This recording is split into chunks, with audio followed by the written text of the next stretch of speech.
face à la juge Gruet avec David Barbet. L'invité face au greffier. Bonjour Antoine. Bonjour. Bienvenue, je suis le greffier d'Anne Gruet. Dans quelques secondes, vous allez être face à la juge Gruet. Comment allez-vous ? Ça va très bien, et vous ? Ça va très bien. Certains en rêvent d'être face à la juge Gruet. D'autres l'ont redouté. Quel est votre niveau de stress de 0 à 10 ? Je dirais 4, ça va, je suis pas trop stressé, mais quand même, il y a un peu d'appréhension. Est-ce que vous avez des craintes ou des peurs ? Pas spécialement. J'attends de voir comment ça va se passer, et puis on verra sur le moment. Suivez-moi, il est l'heure de rentrer dans le bureau de la juge Gruet. Et n'oubliez pas, ce qui n'est pas toute la vérité n'est pas la vérité du tout. Le formulaire. Oui ? Patronne, votre invité est arrivé. Bonjour Antoine, vous n'êtes pas mon invité, vous êtes mon témoin privilégié aujourd'hui. Bonjour. Alors on va remplir le formulaire ensemble. D'accord. Votre nom ? Antoine Dely. Dely ou Délier ? Parce que délier, vous le paraissez terriblement fort quand vous roulez à vélo et que vous lâchez le guidon pour embrasser la terre de vos mains. Moi, je roule jamais à vélo. Vous savez. Pardon, dans le clip Androgyne, vous roulez à vélo. C'est vrai. Ah, mais vous voyez, je crois que je roule rarement à vélo. Je crois que C'est dans le dossier. Je crois que c'est la seule fois de ma vie que j'ai roulé à vélo dans Paris, d'ailleurs. Oui. Sur un très vieux vélo tout rouillé qui avait vraiment du mal à rouler. Qui faisait quink. Voilà, c'était assez compliqué, oui. D'accord. Votre surnom ? Alors, mon surnom, j'en ai plein. C'est Toinou, Tonio. Ça dépend un peu de... Tout logique par rapport à Antoine. Voilà, exactement. D'accord, le registre. Votre âge ? 26 ans. 26 ans, Voilà. Le plus bel âge. Celui, par exemple, où j'ai divorcé. Ah. Votre lieu de naissance ? Je suis né à Boussu. Votre profession ? Soyez sérieux. Je suis auteur, compositeur, interprète. Voilà, comme ça. Ça fait beaucoup pour un seul homme si jeune. C'est vrai qu'au début, j'étais juste interprète, mais ça fait maintenant un moment que j'écris et que je compose, donc pour moi et aussi pour d'autres. Et vous trouvez les idées où ça ? Dans la composition ? Les idées... ça vient de plein de choses, des voyages et surtout des interactions que j'ai avec les gens. Moi, je suis quelqu'un qui n'est pas du tout solitaire. Je suis pas la personne qui va écrire et composer tout seul dans sa chambre. J'ai besoin des interactions avec des personnes et vivre des choses surtout pour pouvoir écrire. En fait, vous n'êtes pas dépressif. Ça peut arriver. Ah oui, non, j'ai lu ça quelque part. J'ai lu ça dans le dossier, mais je sais plus où. Que vous pouviez vous dire un peu dépressif. Ah si, oui, quand même. Oui, parce que y a des moments où je suis pas spécialement... J'ai pas toujours été spécialement bien dans ma peau. Et c'est vrai que surtout quand je suis seule, la solitude, c'est quelque chose que je déteste. Et donc, les interactions avec les gens et puis... faire de la musique, ça m'aide beaucoup. Ça m'aide beaucoup à aller mieux.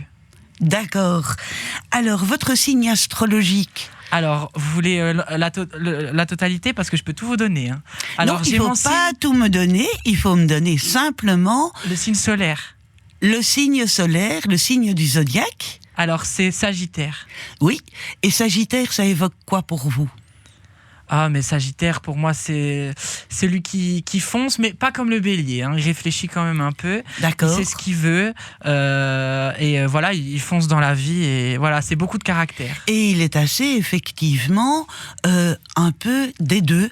C'est-à-dire que le Sagittaire lance son arc et on a l'impression que c'est vers la Lune. C'est vrai. Or, vous êtes plutôt un signe lunaire, si je comprends bien. C'est-à-dire, si j'admets que la femme vient de la Terre, que l'homme vient du Soleil, normalement, vous devriez venir de la Lune, c'est-à-dire la jonction entre les deux. Eh bien, en plus, vous dites très bien parce que dans mon EP qui est sorti le 9 juin, il y a une chanson qui s'appelle Soleil, qui est en duo avec Lola Dubini. C'est une rencontre entre le soleil et la lune. Et je suis la lune dans la chanson. Donc c'est exactement ça. Et donc voilà. Puis, donc mon signe solaire, c'est Sagittaire, mais j'ai quand même mon signe lunaire qui vient contrebalancer, qui est Poisson. Donc, d'accord. Juste pour info. Alors, votre principale qualité ? Oh là là, ma principale qualité, c'est toujours difficile de se donner une qualité. Allez, donnez une qualité, vous êtes souriant. Je vous la donne pour Souriant. vous. Ah ben voilà, alors souriant, on va dire positif, même si, même parfois quand je déprime, j'essaie de voir toujours le verre à moitié plein plutôt que de le voir à moitié vide. Plein de aussi. quoi ? Pardon ? Plein de quoi ? Oh ben ça c'est à vous de voir. Vous avez un défaut ? Non, hein. Oh bah je dois en avoir, si. Ouais, mais vous regardez pas. Oh, je suis... Présente aucun intérêt. Oui, bon, c'est vrai. Oui, ça On est sert à rien d'accord de le dire. là-dessus ? Voilà. Ça sert à rien de le D'accord. dire. Un peu gourmand. Oui, un peu beaucoup. D'accord, c'est un péché capital. Ah mince. Ah oui. Ah bah ça c'est le mot cas de le dire, un peu gourmand, et vous me dites ah mince. Oui, bon. Eh ben non, justement, vous êtes juste de quoi remplir la main de quelqu'un. Ah, mais c'est beau, c'est très bien dit. Avez-vous déjà commis une infraction ? Allez, un non, petit je feu pense rouge. pas. Avouez. Un feu rouge, non, Avouez. jamais. Alors par contre, je dois avouer quelque chose. Oui. Un jour, N'avoue jamais, hein, je on dit. l'avoue. J'étais sur la route et mon GPS, donc qui était sur mon téléphone, était relié donc au GPS de la voiture. Et il y a eu un bug. Donc j'ai pris le câble, j'ai vite repris le téléphone avec ma main en rebranchant le téléphone pour qu'il se relie à la voiture. Et là, pas de chance. Leur boulot. Ah, sbire. Mais la voiture banalisée qui passe à côté, qui m'a arrêté. Vous avez votre téléphone au volant. Or, je n'avais... Enfin, oui, pendant 3 secondes juste Oui, pour c'est ce qu'ils rebrancher. disent tous, hein, Mais non, mais- excusez-moi. C'est la vérité, je jure que c'est la vérité. Mais voilà, bon, j'ai payé une amende et voilà. Avez-vous déjà été victime de quelque chose sans vouloir porter plainte ? J'ai été, Sûrement. oui, j'ai été victime déjà quand j'étais enfant d'harcèlement. J'ai jamais porté plainte pour ça. Et ça vous laissait quoi comme trace ? C'est plutôt psychologique. Ah oui, j'entends bien. C'était compliqué. J'ai eu la chance de pas être frappé, etc. Bien que ça m'arrivait à l'école qu'on me bloque sur une chaise et qu'on me dise tu vas plus bouger de là. Enfin bref, c'était parfois compliqué. Mais Quel âge vous aviez ? c'était là, cette période-là, c'était plutôt en secondaire. Je devais avoir 14, 13 ans. Et les profs, ils disaient quoi ? C'était compliqué, c'était souvent des moments où les profs n'étaient pas là. Et en fait, quand les profs disaient quelque chose, ça ne faisait qu'empirer la chose, parce qu'en fait, on disait « Ah, t'es le Est-ce que chouchou vous des avez- profs, t'es l'intello, premier rang, les profs, ils te soutiennent et nous, ils nous aiment pas. » Donc, c'était vraiment que ça. Et est-ce que vous avez eu des entretiens particuliers avec les profs pour expliquer ou... Avec la direction, j'allais parfois chez la directrice de mon école qui m'avait beaucoup soutenu, mais encore une fois, ça se savait à un moment donné, et puis on me disait tu vas rapporter Ah oui, cafeteur. voilà, cafeteur, voilà, c'est ça. Oui, je vois très bien. Exactement. Ce qui est désagréable. Et vos parents étaient au courant ? Je sais même pas, j'en ai pas trop parlé. C'est en sortant ma chanson Des enfants qui jouent dans mon premier album que ma mère m'a réellement dit écoute, je savais même pas trop que tu vivais tout ça. Alors, après notre entretien, bien sûr, je donnerai mon opinion. Est-ce que vous pensez que mon opinion sur vous, qui êtes charmant, sera bonne ou non ? Je pense que oui, je l'espère, tu m'en. Pourquoi ? Pourquoi vous pensez que oui ? Vous avez l'air de bien me connaître. Parfois, vous avez même des informations dont je ne me souvenais même plus moi-même. Oui. Et puis voilà, je trouve que l'entretien se passe plutôt bien. C'est pas un peu présomptueux, ça ? Non, mais non, je trouve que Un peu sûr de vous. je suis pas sûr de moi, vous savez, mais c'est juste que j'ai l'impression que tout se passe très bien là en ce moment, donc. En fait, vous êtes à moi- heureux et vous voudriez tout simplement que l'ensemble de la pièce nage dans le bonheur. Voilà, exactement. D'accord. Et votre chanson préférée du moment ? Alors, ma chanson préférée du moment, c'est Flamme de Juliette Armanet. Vous pouvez nous en chanter le refrain ? Oui. Tu fais briller ma flamme, tout mon cœur pyromane. Tu fais brûler ma flamme, l'étincelle de tous mes drames. Maintenant, on va en savoir plus sur vous, Antoine. C'est les questions d'Anne Gruet. L'interrogatoire. Interrogatoire maintenant, puisque je vous D'accord. connais. Vous me connaissez, enfin on s'est apprécié. Les internautes ont critiqué votre style vestimentaire, Oui. la vision des critiques et des harcèlements qui est la vôtre. En quoi les internautes ont-ils critiqué votre style vestimentaire ? Oh, ben disons que je suis un homme qui met du vernis. Oui, et je vois, magnifique. Voilà. C'est vous qui le faites? Non, c'est... Ah oui, c'est ça. J'ai une amie à Paris qui me les fait, qui est très forte. Et combien de temps ça prend? Oh, ça peut prendre facilement 1h30. Ben oui, ça le temps de m'étonne faire pas. la dépose, la manucure. Mais moi, je deviendrais détails. dingue à faire ça. Mais c'est chouette quand on s'entend bien, on discute, les potins, etc. Et tous les combien de temps? Ça dépend, les 3 semaines, 1 mois. D'accord. Ça tient bien. Patronne, vous n'avez pas de vernis, vous, hein? Non, moi je mets jamais de vernis parce que ça m'énerve. À une époque j'en mettais, j'en mettais tous les jours et je l'enlevais tous les jours. Et puis j'ai trouvé que c'était fatigant. Alors, mais votre Mais là, c'est du vernis est magnifique. semi-permanent, donc ça tient longtemps. Donc oui, c'est seulement ça démolit les ongles. Oui, mais parfois il faut faire des pauses. Ah oui, d'accord. Voilà, pause vernis ou pause entre les vernis? Pause entre les vernis. D'accord. Voilà. Vous vous dites androgyne. Oui. On vient d'en discuter, la lune. Mhm. Qu'est-ce que c'est être une personne androgyne qui n'est pas une personne hermaphrodite? On est bien d'accord. Déjà, bon, le mot androgyne, ça vient du mythe de l'androgyne. Qui est dans le banquet de Platon. Oui, c'est ça. Oui. Et donc, on dit que l'androgyne était une créature finalement trop forte et que les dieux s'inquiétaient. Et donc, Joli, vous Jupiter- êtes platonicien? je connais un peu, ça va. Mais... Ah non, jolie culture, parce qu'enfin, ce n'est pas tout le monde. Je ne pensais jamais que vous pourriez nous citer le banquet Aristophane.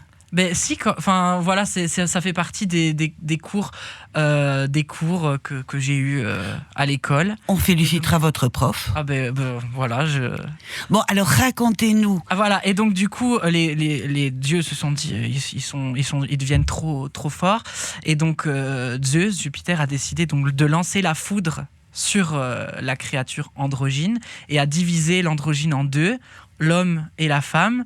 Et d'où vient aussi l'expression le coup de foudre, parce qu'on dit que séparés, ils se sentaient seuls et ils avaient besoin de se retrouver. Et donc quand on dit avoir le coup de foudre avec quelqu'un, c'est finalement retrouver l'autre moitié de la créature qui... Mais vous avez déjà eu un coup de foudre?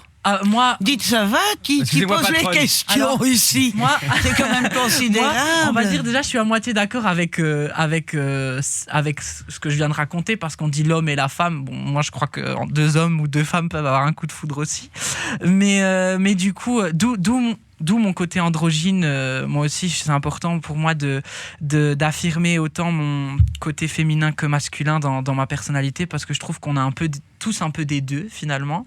Et puis on les développe, on les assume comme on le souhaite.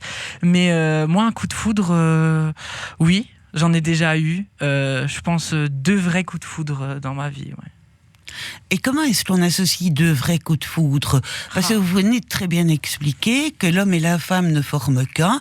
Au départ, le coup de foudre les sépare. Mais s'ils se recollent, il n'y en a qu'un qui peut compléter le puzzle de l'autre. C'est vrai. Mais après, bon, ça c'est pas non plus la réalité. Des histoires qu'on raconte, voilà, comme ça, c'est pas toujours La passion est toujours éphémère. La passion est éphémère, mais elle peut durer. Après, c'est aussi, il faut réussir à l'entretenir, je pense. Et je pense qu'on peut aussi aimer profondément plusieurs personnes dans notre vie. Moi, de toute façon, pour moi, l'amour... Vous pouvez être Messaline. Messaline, 2 amants à la fois. Ça, c'est possible. Il y en a qui le polyamour, ça existe. Moi, et vous le connaissez? Pardon? Vous le connaissez? C'est pas mon cas, moi, mais j'ai jamais été amoureux de plusieurs personnes à la fois. Mais bon, si ça doit arriver et que tout le monde est OK, pourquoi pas. Moi, je suis très, très ouvert à ce niveau-là. Et déjà aussi, l'amour, pour moi, c'est... On essaie toujours de mettre des étiquettes sur les relations que les gens ont. Et moi, que ça soit avec mes amis, avec n'importe qui, si c'est de l'amour, c'est de l'amour. Et peu importe l'étiquette qu'il y a. Le syndrome de Peter Pan, vous en parlez dans une de vos chansons, j'ai le syndrome de Peter Pan. Ça veut dire quoi pour vous rester un enfant? J'étais un enfant très adulte, c'est-à-dire que vu que ça se passait pas toujours très bien avec les autres enfants, sauf avec quelques amis fidèles qui sont toujours mes amis aujourd'hui. Oui. Du coup, c'est pas spécialement vers les enfants que j'allais. Quand j'avais des discussions, j'avais beaucoup plus de facilité à avoir des discussions avec les adultes. C'est vrai que maintenant, aujourd'hui, je suis adulte. Et c'est vrai que finalement, je vis un peu l'enfance dont je n'ai pas profité à 100%. Et j'ai envie de garder garder cette âme d'enfant et cette insouciance. Elle vous ennuie, cette vie d'adulte, ou pas ? Parfois oui, ça m'embête un peu. Après voilà, je trouve qu'il y a des choses qui sont sympas aussi dans la vie d'adulte qu'on n'a pas dans la vie d'enfant, comme par exemple boire une coupe de champagne. Mais comme enfant, on peut mettre son doigt dans la coupe des parents. C'est vrai. Patronne, dans le dossier, je rajoute le nouvel EP d'Antoine Daly. Et dans une chanson, Antoine, vous dites avoir appris à vous relever, mais avoir fait des erreurs. Quelle erreur ? Dans cette chanson, je parle d'une erreur, on va dire, amoureuse. J'étais dans une relation qui était... pas hyper saine, et donc c'est pour ça que dans le pont de la chanson je dis tout n'est pas blanc ou noir et tout ne tourne pas autour de toi, où je parle à une personne, c'est vraiment visé. C'est plutôt un dialogue que vous entamez avec la personne autre. Voilà, c'est ça. Je comprends, pour lui faire éventuellement pour lui dire tout ce que vous avez sur le cœur. Exactement. Et donc dans cette chanson je dis que je me suis trompée. Donc on va pas refaire 2 fois la même erreur. Par contre, mon coco, je vais pas revenir.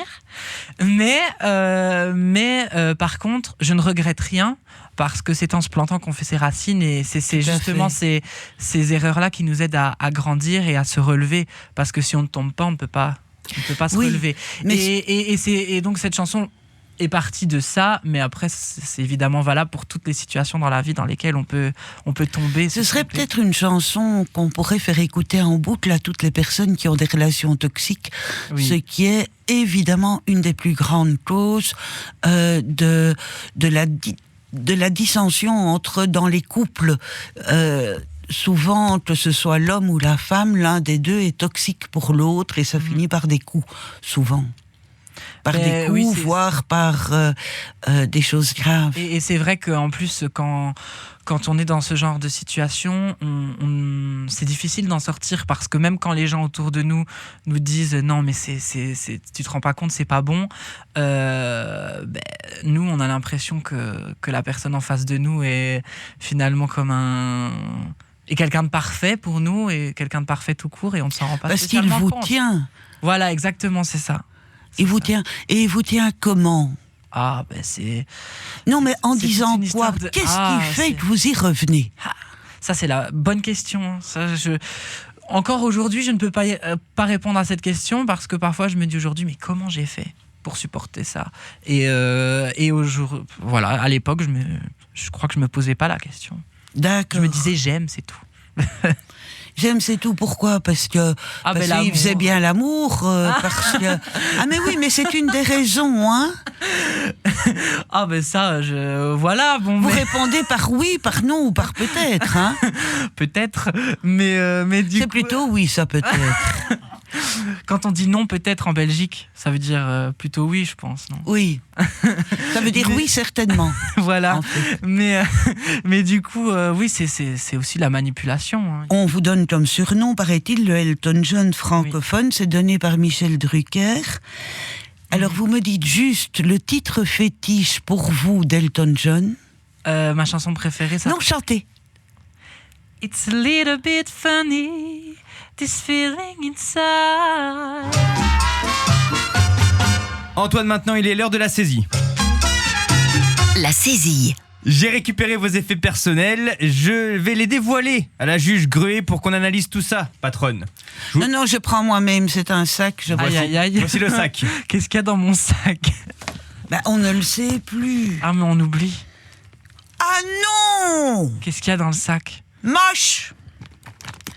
il y a un portefeuille hyper moche. Oui, il est qui très vous moche. ressemble pas du tout. Exactement. Il est tout noir, Eastpak. Enfin, bon, je devrais peut-être pas dire la marque, etc. Mais il alors- est bourré de cartes de tous les genres et ça ne présente. Bon, allez. Alors oui, en fait, j'avoue que j'aime pas trop ce portefeuille. C'est le portefeuille depuis que je suis enfant. Et mes C'est le portefeuille de votre première communion. Je sais plus, mais j'ai une amie qui m'a dit il y a pas longtemps, on va cotiser pour t'offrir un beau portefeuille. Ah oui, s'il vous plaît. Et alors, un portefeuille aussi bourré que ça, j'ai quand même rarement vu. C'est-à-dire que si on doit chercher quelque chose là-dedans, on ne trouve. Il n'y a pas un bal, by the way.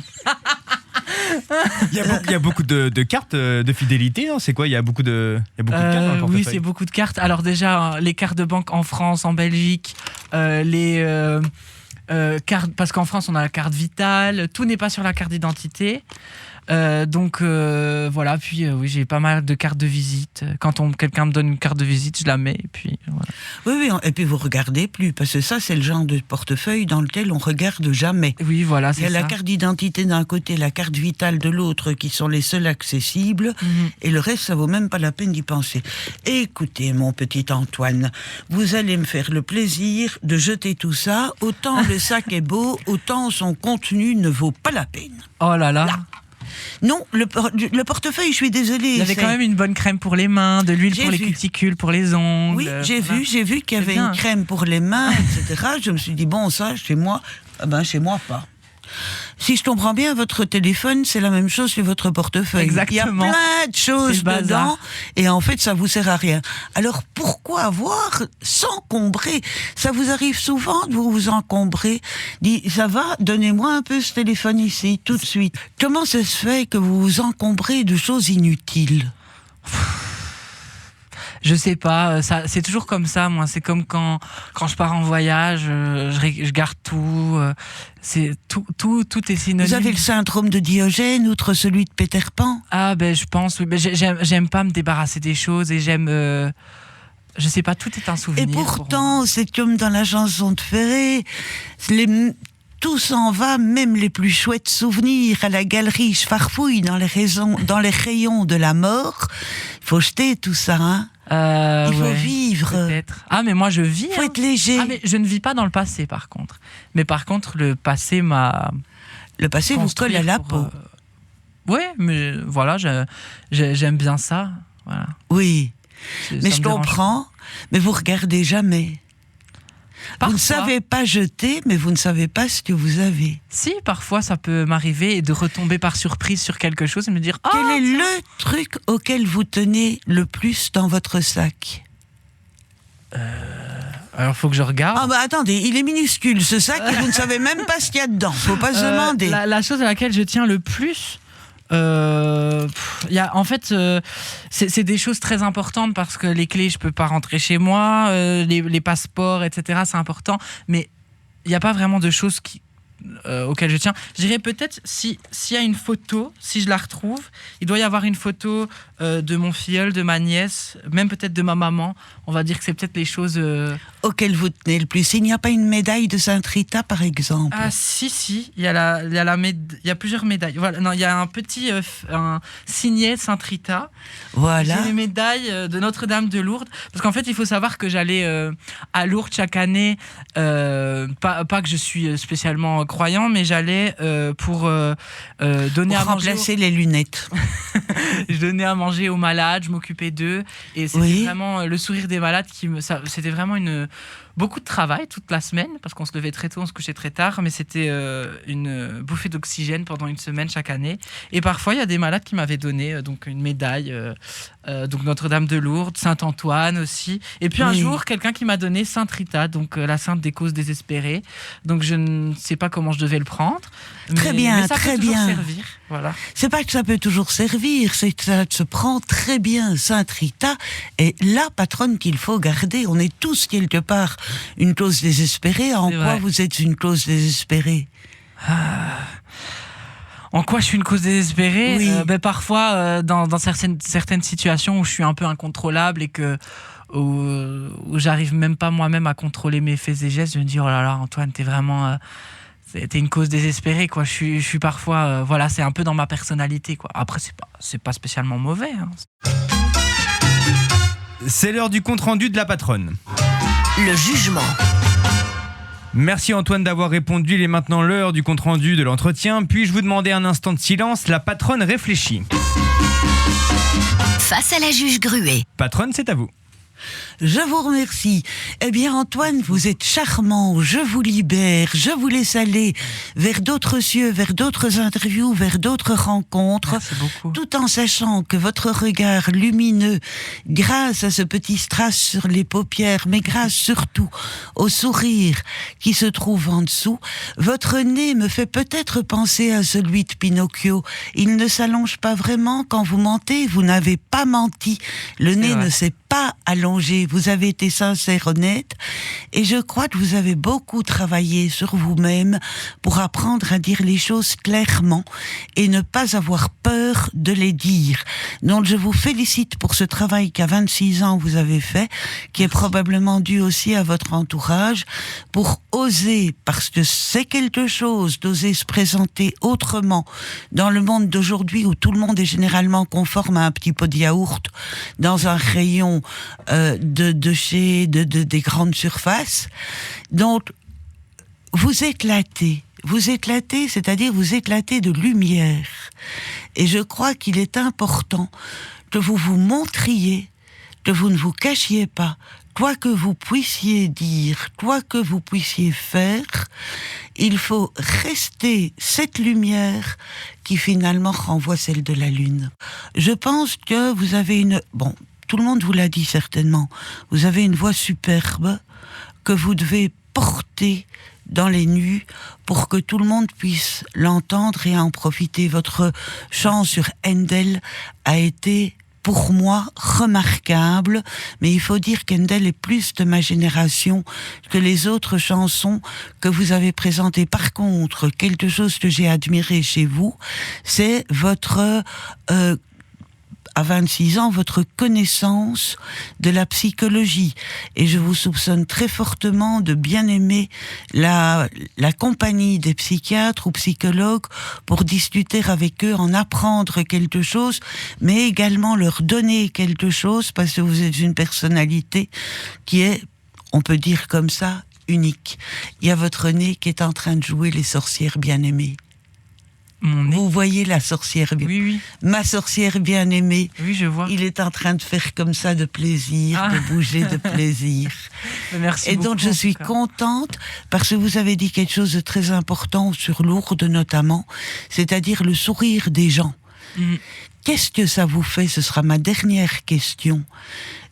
Est-ce que vous savez, est-ce que ça vous dit quelque chose de plonger dans le sourire de quelqu'un, et quel peut être l'effet de plonger dans ce sourire sur votre cerveau? Est-ce la puissance, la faiblesse, le plaisir, la gourmandise? Mais ça peut changer, le sourire de quelqu'un peut changer complètement notre journée. On a l'habitude, parfois on peut croiser des gens qui tirent la gueule dans la rue, et rien qu'un sourire, ça, pour moi, ça embellit, ça embellit tout.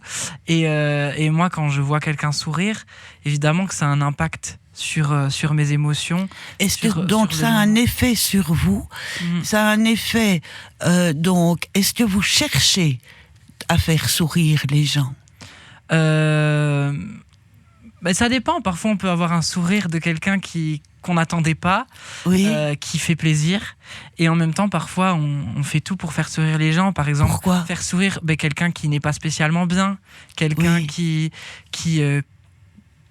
à qui on veut faire, à quelqu'un qui n'est pas bien, et on veut le faire sourire tout simplement pour qu'il s'évade, qu'il pense à autre chose. Et avec la musique aussi, c'est ce que vous cherchez de faire. On va se dire au revoir, et évidemment, surtout à bientôt, j'espère. J'espère aussi. Merci beaucoup.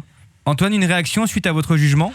Je suis très content de cette rencontre, déjà. J'ai été totalement honnête dans tout ce que j'ai dit, et je crois que ça s'est ressenti. Donc je suis très content du jugement qui a été rendu. Voilà. Que retenez-vous de votre entretien avec Anne Gruet ? Mais je retiens déjà une rencontre qui est atypique, parce que c'est vrai que on ne rencontre pas des personnes comme ça tous les jours. Moi, j'aime m'entourer dans la vie de gens atypiques qu'on ne croise pas à tous les coins de rue. Et c'est vrai que Anne Gruet, c'est une personne qui est comme ça, qui est différente et qui l'assume totalement. Et ça, je trouve ça très beau. Donc, ce que je retiens de cette entrevue, déjà, c'est cette rencontre parce que vraiment, j'ai vraiment beaucoup apprécié. Antoine, vous êtes libre. Face à la juge Gruet, un podcast Vivacité.